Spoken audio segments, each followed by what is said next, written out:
नया IBN 7 हौसला है। बड़ी खबर आपको दे दें, कश्मीर के अलगाववादी नेता यासीन मलिक ने खुलेआम आतंकियों के समर्थन में विवादित बयान दिया है। मलिक ने कहा है कि अगर आतंकी सोपोर में हत्याएं नहीं कर रहे हैं तो कौन कर रहा है। दरअसल सोपोर में मोबाइल टावर लगाने पर कई लोगों ने यहाँ पे पिछली बार काफ़ी ज़्यादा परेशानी उठाई है और कई लोगों को मारा भी गया है। अब मलिक ने कहा है कि कश्मीर में सेना की बंदूकें चलती हैं, यानी यासीन ने इन हत्याओं के पीछे सेना का हाथ होने की आशंका जताई है।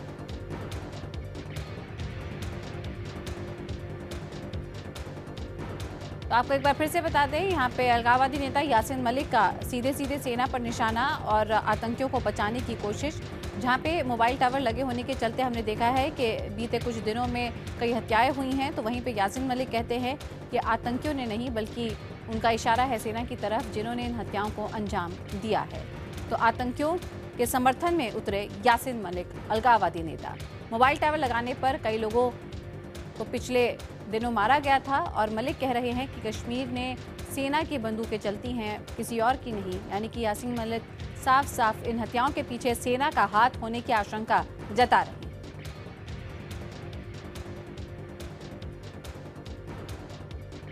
और लगातार खुलेआम जिस तरीके से हत्याएं हो रही हैं, उससे जाहिर तौर पे जो स्थानीय लोग हैं उनकी चिंता काफ़ी ज़्यादा बढ़ी है। लेकिन यहाँ पे आप सुन सकते हैं अलगाववादी नेता यासीन मलिक के ऐसे बोल, जहाँ पर वो आतंकियों का समर्थन करते हैं और सेना पर सीधे आरोप लगाते हैं हत्याओं का। रुख करते हैं हमारे सहयोगी नसीर अहमद का, जो कि इस खबर पर ज़्यादा जानकारी दे रहे हैं। नसीर, ये विवाद अपने आप में बहुत कुछ कह जाता है। जी बिल्कुल सही बात है। देखिए, मैं पूरी तरह ये बताना चाहूंगा कि जिस तरीके से ये हमले हो रहे हैं, खासकर बारामूला जिले के सोपोर में, और कल एक हमला हुआ जो पट्टन में, वो भी बारामूला जिला ही है। लेकिन उसके बाद जो दो मिलिटेंट ऑर्गेनाइजेशन हिजबुल मुजाहिदीन और लश्कर तैयबा ने प्रेस रिलीजेस भेजे यहाँ कश्मीर में, और उन्होंने कहा कि इसके पीछे इंडियन एजेंसीज का हाथ है।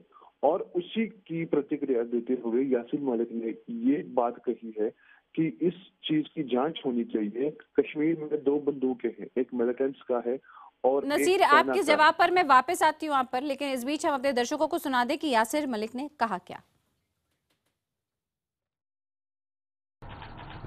विदाउट वेस्टिंग टाइम उनको एक कमेटी बनानी चाहिए टू इन्वेस्टिगेट दिस, क्योंकि उन्होंने कंडम किया है, उन्होंने बाज़ाब्ता ये कहा कि इसमें कोई ये नहीं है। इसलिए ज़रूरत इस बात की है कि लोग इनको आइडेंटिफाई किया जाए जो इसमें शामिल हैं।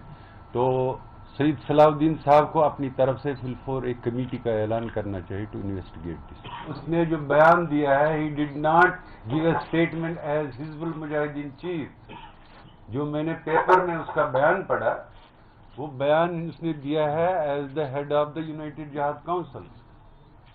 सो I appeal head of the United Jihad Council, not Hizbul Mujahideen chief. और वहीदुर रहमान पारा, PDP नेता, इस वक्त हमारे साथ हैं। रहमान साहब, इस तरह के बयान किस तरह से आप एक्सेप्ट कर सकते हैं, ये एक बड़ा सवाल है। क्या आपको लगता नहीं कि कोई कड़ी कार्रवाई होनी चाहिए? देखिए, ये सेल्फ स्टाइल लोग हैं और ये सेल्फ स्टाइल स्टेटमेंट दे रहे हैं। ये लोग काफी बौखला गए हैं जब एक सक्सेसफुल इलेक्शन जम्मू कश्मीर में हुआ, तो उसके बाद ये लोग डेस्परेट है। बाकी ये तो रिकॉग्निशन और अटेंशन के लिए चाहते हैं ऐसे स्टेटमेंट देना, ऐसे प्रोटेस्ट करना, जो इन्होंने शुरू से किया है जब ये अलायंस बनी थी। तो यहाँ पर एक पीस प्रोसेस और रिहेबिलिटेशन इनिशिएट हो रही थी।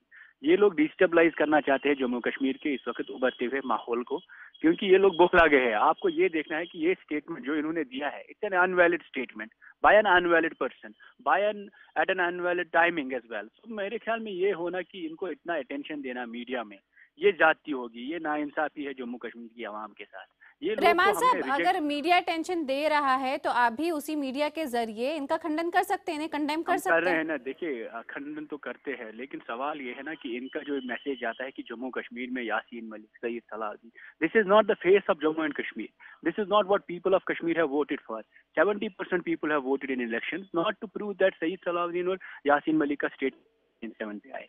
सरकार ये परसेप्शन लोगों को ये संदेश देने में कितनी कामयाब हो रही है कि जो 70% बहुमत मिला है, जो सरकार यहाँ पे लोकतंत्र से स्थापित हुई है, वो ऊपर है इन सब तत्वों के? आप ये मैसेज, ये संदेश कैसे पहुंचाएंगे आम जन तक?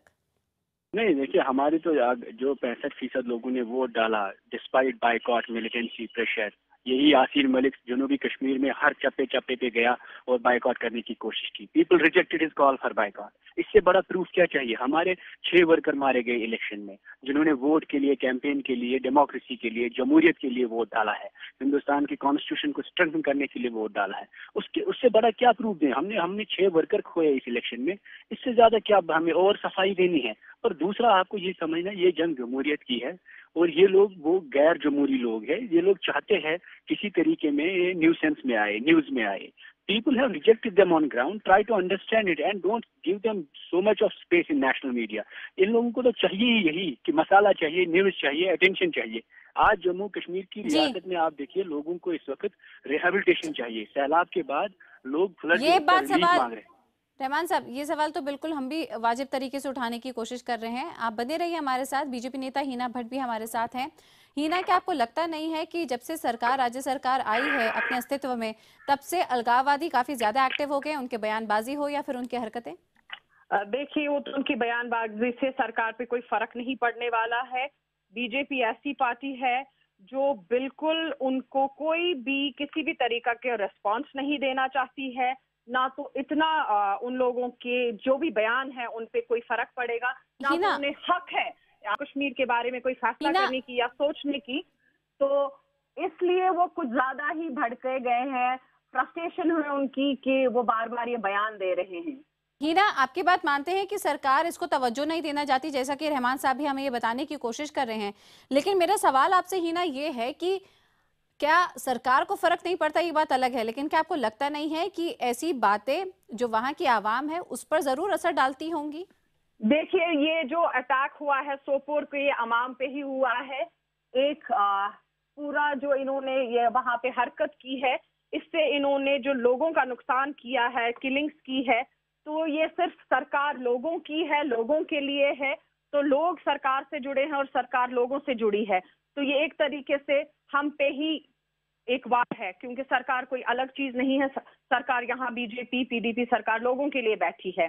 तो ये ऐसी हरकतें करेंगे एंड इनको मुंह तोड़ जवाब दिया जाएगा। इसलिए हमारे सवाल का इंतजार नहीं कर पाए। लेकिन हीना हमारे साथ लगातार बनी हुई है बीजेपी के नेता। हीना, लेकिन ये समस्या यहीं तक नहीं रुकती है, क्योंकि बात परसेप्शन की आती है, बात राज्य के माहौल की आती है और सरकार के इकबाल की आती है, जिसे स्थापित करने का फर्ज आप पर ही एक बार दोबारा से आता है। बिल्कुल, बीजेपी सरकार पूरे अच्छे तरीके से फर्ज निभा रही है, निभाती जाएगी। जहां तक कि जम्मू कश्मीर की सुरक्षा का और मिलिटेंट एक्टिविटी का है, कोई इस पे नरमी नहीं बरती जाएगी। बिल्कुल सख्ती से पेश आते गए हैं। हमारा सिर्फ इनके खिलाफ जम्मू एंड कश्मीर में नहीं है, हम पूरे हिंदुस्तान, पूरी कौम में मिलिटेंसी को बर्दाश्त नहीं कर सकते हैं, जेल नहीं। अगर ऐसी किलिंग्स होती हैं और इस तरह से ऐसी घटनाओं पर अगर अलगाववादी नेता लोगों को भड़काने की कोशिश करते हैं, तो क्या आपको लगता है कि सरकार का दायित्व दोहरा हो जाता है कि जल्दी से जल्दी उन कल्प्रिट्स को कम से कम नेल किया जाए, या ये तफ्तीश तो सही तरीके से हो सके ताकि जो सच्चाई है वो आप वहां के लोगों के सामने, जनता के सामने जल्द से जल्द रख सकें, ताकि भ्रम की स्थिति ना फैले? तो हीना भट्ट से भी हमारा ये सवाल था, शायद उनसे भी हमारा संपर्क नहीं हो पा रहा, लेकिन लगातार हम आपको बता रहे हैं इस वक्त की बड़ी खबर, जहां पे यासीन मलिक ने मोबाइल टावर को लेकर जो बीते दिनों हत्याएं हुई हैं जम्मू कश्मीर में, उसको लेकर टिप्पणी की है, सीधे सीधे सेना को निशाने पर लिया है और कहा है कि सेना ही इस पूरी घटनाओं के पीछे है और आतंकवादियों को यहाँ पर एक बार फिर से बचाने की कोशिश कर रहे थे यासीन मलिक।